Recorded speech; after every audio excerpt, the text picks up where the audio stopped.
جب بھی مصطفیٰ کی بارگاہ میں جانا ہے اکڑ کرنے بلکہ عاجزی کے ساتھ جانا ہے. عرض کرتے ہیں یا اللہ اٹھانا ہے کس طرح اٹھاؤں؟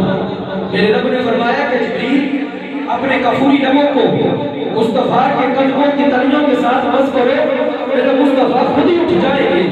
اور ورنہ جملے دیتا جا رہا ہوں، ضرب المسبرین علیہ السلام نے مصطفیٰ کے قدموں کے ساتھ مس کیا اپنے کفوری لبوں کو، مصطفیٰ اٹھ جاتے ہیں، جبریل نہیں اٹھتے.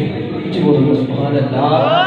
مقصد یہ تھا مصطفیٰ کو اٹھانا ہے، رب کے پاس بھیجنا ہے. مصطفیٰ اٹھاتے ہیں، جبریل نہیں اٹھتے. میں پوچھنا چاہتا ہوں جبریل امی سے، یا جبریل امی مسئلہ کیا ہے؟ مقصد یہ تھا مصطفیٰ کو اٹھانا ہے، رب کے پاس بھیجنا ہے. مصطفیٰ اٹھ گئے ہیں، آپ کیوں نہیں اٹھتے ہو؟ آپ نے جنت کو دیکھا ہے، جنت کے نظاروں کو دیکھا ہے، آسمان کو دیکھا ہے، آسمان کی کتابوں کو دیکھا ہے، جہنم کو دیکھا ہے، جہنم کے تخموں کو دیکھا ہے. جبریل امی آپ نے مشرق کی طرف دیکھا ہے، مغرب کی طرف دیکھا ہے، شمال کی طرف دیکھا ہے، جنوب کی طرف دیکھا ہے. اٹھنے کی نہیں ہو لازم ہے جبریل امی کو اٹھتے ہیں.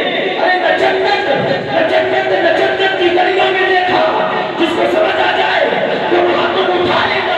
جبریل امی فرماتے ہیں ارے نہ جنت کی گلیوں میں دیکھا، ارے مزہ جو محمد کی گلیوں میں دیکھا. آپ فرماتے ہیں نہ جنت کی گلیوں میں دیکھا، مزہ جو محمد کی گلیوں میں دیکھا.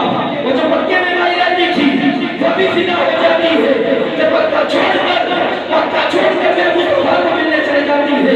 شاید لکھتا ہے زلف دیکھی ہے کہ نظروں نے گٹا دیتی ہے. جی بولو سبحان اللہ. یہ جملوں کے ساتھ آپ کو دعوت دینی ہے، فرماتے ہیں کہ زلف دیکھی ہے کہ نظروں نے گٹا دیتی ہے. ابو سلام بھائی زلف دیکھی ہے کہ نظروں نے گٹا دیتی ہے. ارے لٹ گیا وہ جس نے بھی محمد کی ادا دیکھی ہے، ارے لٹ گیا وہ جس نے بھی